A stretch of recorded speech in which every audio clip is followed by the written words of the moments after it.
করেছি অনেকের এই জন্য আমি এই জায়গায় এসেছি। তেমনি তারই অংশ হিসাবে তারেক রহমান কারো সমালোচনা নিয়ে তিনি চিন্তা করেন না।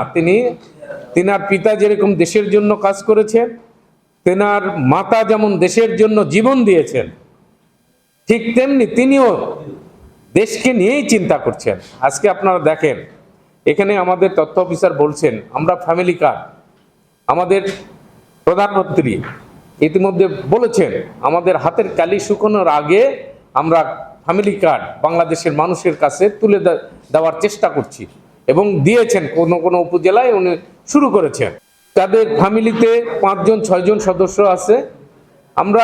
আমাদের প্রধানমন্ত্রী চিন্তা করেছিলেন যে আমরা ছেলেপেলেরা যদি হাতে টাকাটা দেওয়া হয় তাহলে আমরা চায়ের স্টলে বা বিভিন্ন জায়গায় বসে থেকে আড্ডা দিয়ে বা এই টাকাটা অপচয় করব, আর মেয়েদের হাতে যদি এই টাকাটা দেওয়া যায় তারা সংসারের কাজে, ছেলেপেলেকে লেখাপড়ার কাজে, বিভিন্ন কাজে তারা ঠিক জায়গা মতো এই টাকাটা খরচ করবে।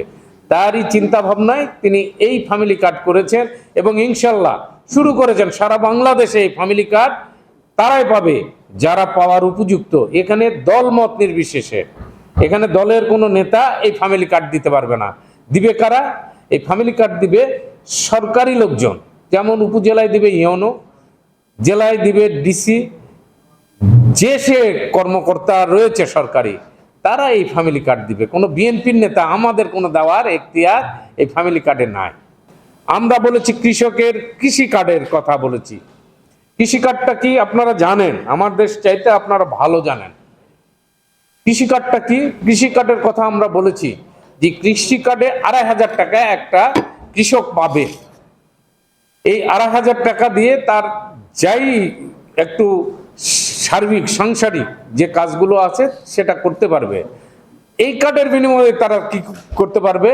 যে বিভিন্ন যে সমস্ত দোকান আছে সেই দোকানে যেয়ে তারা ন্যায্য মূল্যে সার পাবে, তেল পাবে, কীটনাশক পাবে এবং এই কার্ডের মাধ্যমেই সরকারি ব্যাংক থেকে তাদের লোনের ব্যবস্থা করা হবে। ওই আমরা চেয়ারম্যানদের কাছে যে ঘোরা, নেতাদের কাছ থেকে ঘোরা, এই সমস্ত তিনি পরিহার করার জন্য এই কার্ডের সিস্টেম করেছেন। আপনারা যদি সহযোগিতা করেন সাংবাদিক ভাইরা, আপনারা জাতির বিবেক, আপনারা যদি বাংলাদেশ সরকারকে, বর্তমান সরকারকে যদি সহযোগিতা করেন, ইনশাল্লাহ দেখবেন বাংলাদেশের কৃষি নির্ভরশীল দেশ।